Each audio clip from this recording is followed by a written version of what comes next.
Selamat datang kembali di Monotera, channel untuk kalian pecinta cerita horor yang tak biasa. Sebelum aku mulai cerita ini, jangan lupa subscribe. Apa kamu siap mendengarkannya?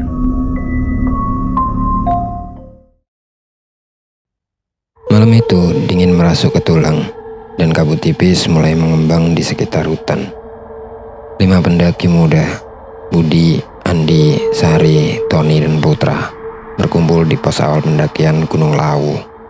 Dengan ransel besar, senter, dan bekal seadanya, mereka memulai perjalanan mereka. Budi yang sudah pernah mendaki beberapa kali memimpin di depan, sementara Tony yang terkenal sebagai yang paling berani berada di belakang, bersemangat dan tak sabar untuk berpetualang. Gunung Lawu tuh terkenal angker ya. Bisik Sari saat mereka mulai menyusuri jalan setapak yang gelap. Suara angin berdesir di antara dedaunan, membuat bulu kuduk mereka sedikit merinding. Iya, katanya ada aturan-aturan yang gak tertulis dan gak boleh dilanggar di sini. Tambah Andi dengan nada bercanda, namun jelas dalam tatapannya ada kekhawatiran kecil yang tersirat. Tony yang mendengar percakapan itu tertawa kecil. Itu cuma cerita buat nakutin pendaki baru, guys. Gak usah dipikirin, anggap aja kita lagi jalan-jalan malam di hutan biasa. Ujarnya sambil melangkah lebih cepat. Namun tak satu pun dari mereka yang tahu bahwa malam ini bukan malam biasa, dan perjalanan mereka bukan sekedar pendakian biasa. Ada sesuatu yang mengintai dari balik pepohonan, dan malam ini mereka akan mengalami sesuatu yang jauh lebih menakutkan dari sekedar pendakian di Gunung Angker.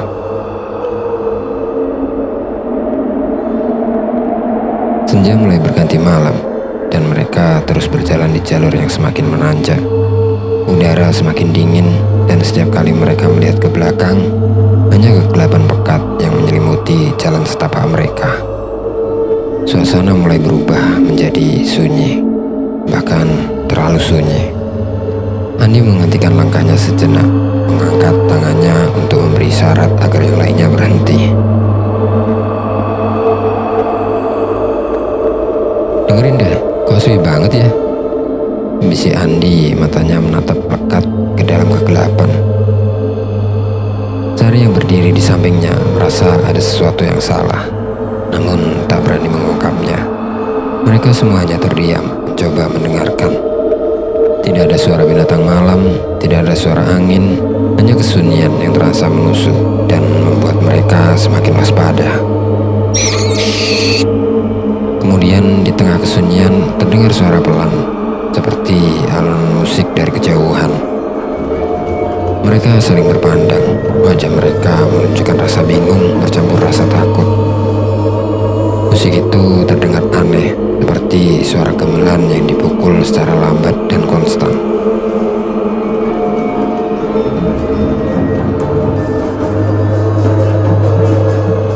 Kalian dengar gak suara itu? Tanya Putra suaranya dengan gemetar. Sari mengangguk pelan, menatap dengan mata lebar ke arah suara tersebut.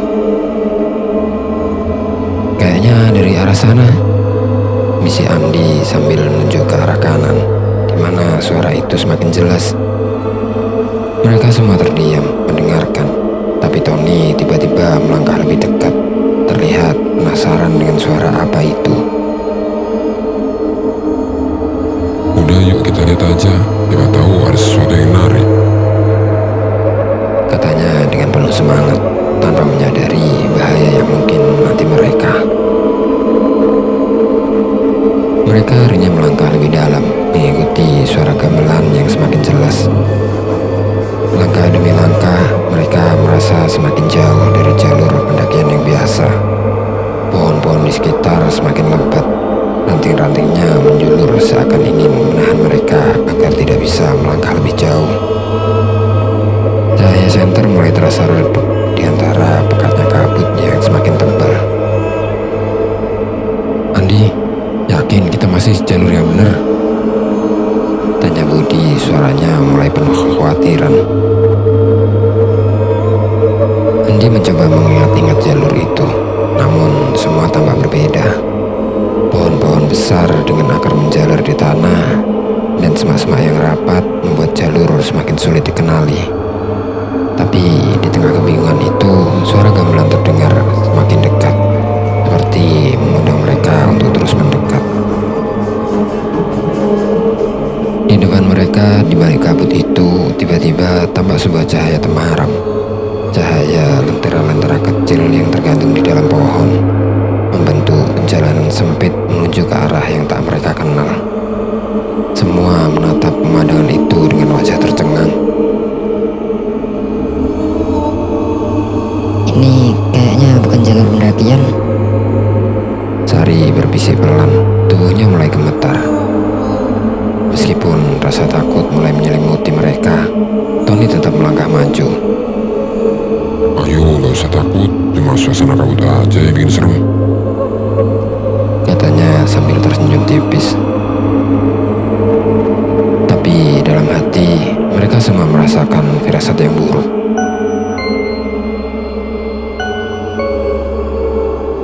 Ketika mereka mendekati sumber cahaya, mereka melihat lebih banyak lentera yang tergantung di pepohonan, menciptakan suasana seperti pasar yang tertata rapi. Namun anehnya tidak ada orang di sana. Hanya ada barang-barang seperti kain, makanan, dan pernak-pernik yang disusun di atas meja kayu usang. Kita di mana sebenarnya? Tanya Sari menahan nafas saat ia menyadari bahwa semua yang ada di sana tampak terlalu asing dan menyeramkan. Tony tertawa mencoba mengusir ketakutan yang mulai melanda. Namun senyumnya mulai terlihat dipaksakan. Ini cuma hiasan kali, mungkin ini kayak objek wisata buat pendaki atau apa. Tapi Andi yang merasakan sesuatu yang janggal berbisik. Enggak, Ton. Ini bukan tempat biasa. Ini kayaknya... Ini pasar goib yang sering dibicarain orang.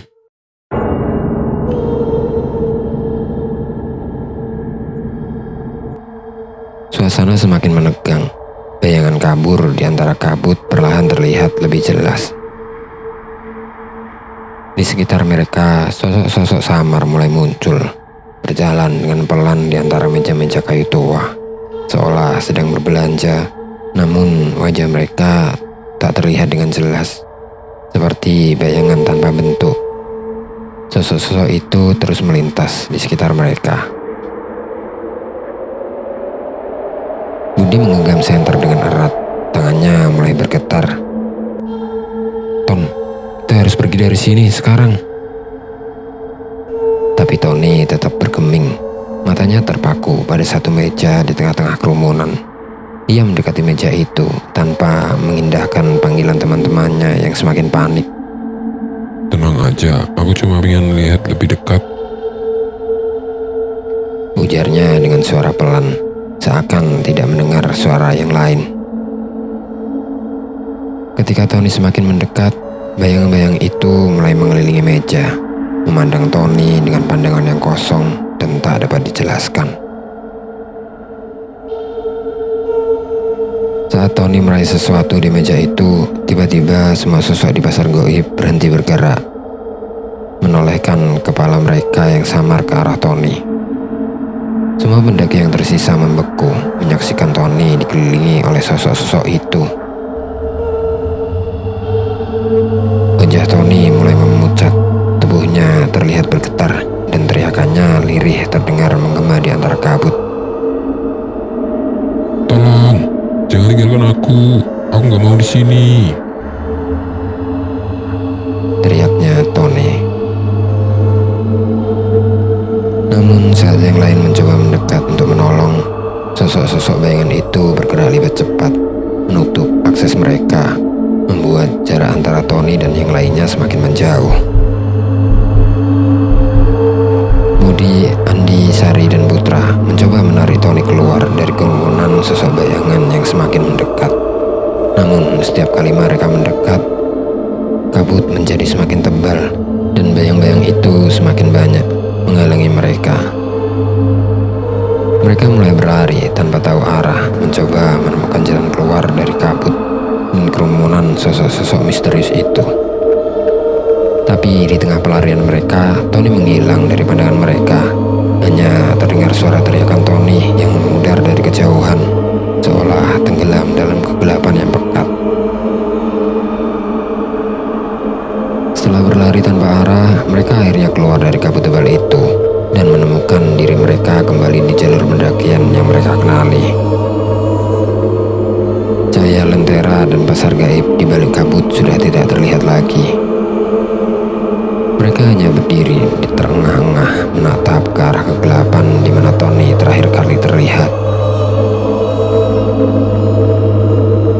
Tidak ada yang bicara, mereka semua tahu bahwa Tony telah terjebak di dunia gaib yang tersembunyi di balik Gunung Lawu.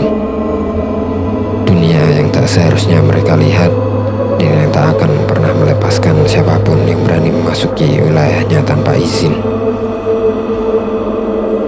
Pagi mulai menyingsing di kaki Gunung Lawu, tetapi bagi keempat pendaki yang masih tersisa, kengerian malam itu masih membekas dalam benak mereka. Tidak ada yang berani bicara tentang apa yang baru saja terjadi, hanya keheningan di antara mereka, dan bayangan terakhir Tony yang masih terngiang di benak masing-masing, terperangkap di dalam pasar gaib yang mereka tinggalkan.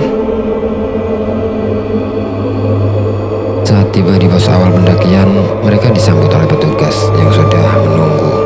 Raut wajah petugas itu langsung berubah cemas saat hanya melihat 4 orang yang kembali. Loh, satu lagi kemana? Tanya petugas menatap ke arah mereka dengan alis terangkat. Bukannya kalian berlima yang naik tadi malam? Dari yang masih terguncang berusaha menjelaskan dengan suara yang pelan. Tony, dia hilang. Kami nggak bisa nemuin dia. Mendengar itu, petugas tersebut terdiam. Ada tatapan paham dan sedikit ketakutan di wajahnya. Dia mengangguk pelan, seakan-akan sudah tahu bahwa hal seperti ini bukan pertama kalinya terjadi di Gunung Lawu. Sudah sering nak, sudah sering. Gumamnya sambil menatap jauh ke arah gunung, seolah berbicara pada dirinya sendiri. Budi memberanikan diri untuk bertanya, "Pak, apa ini benar-benar ada pasar gaib di sana? Tempat di mana kita lihat orang-orang tanpa wajah?" Petugas itu menatapnya dengan tatapan yang penuh makna, namun tak menjawab langsung. Ia hanya berkata, Kadang kita bisa melihat hal-hal yang tak seharusnya kita lihat di sana. Yang pasti orang yang masuk ke wilayah itu jarang kembali. Keempat pendaki itu saling memandang dengan ekspresi yang shock dan penyesalan. Mereka sadar Tony telah terperangkap di dunia yang tak mereka mengerti, dan entah bagaimana mereka pun tahu bahwa tak ada yang bisa dilakukan untuk mengembalikannya. Sejak hari itu, nama Tony menjadi kenangan yang tak terlupakan bagi keempat sahabatnya. Cerita tentang hilangnya Tony menyebar di antara para pendaki dan masyarakat di sekitar, menjadi salah satu legenda kelam Gunung Lawu. Ada yang percaya, ada pula yang meragukan. Tetapi satu hal yang pasti, tak ada lagi yang berani mendaki di Gunung Lawu tanpa mematuhi setiap aturan, setiap larangan yang terdengar seperti cerita belaka. Bagi mereka yang telah mengalami malam itu, legenda pasar gaib Gunung Lawu bukan sekedar dongeng. Itu adalah kenyataan yang mereka lihat dengan mata kepala sendiri. Sebuah kenyataan yang meninggalkan bekas ketakutan mendalam dan kehilangan. Selamanya mengingatkan mereka akan bahaya melanggar aturan di tempat-tempat yang tak sepenuhnya milik manusia. Cerita ini menjadi pengingat bahwa Gunung Lawu tidak hanya menyimpan keindahan alam, tapi juga misteri yang tak bisa dijelaskan dengan logika manusia. Setiap orang yang berani mendaki harus selalu waspada, menghormati aturan dan tetap menjaga sikap. Sebab di balik kabut yang tebal dan pohon-pohon tua itu, siapa tahu ada sosok-sosok lain yang sedang mengawasi setiap langkah manusia yang berani datang.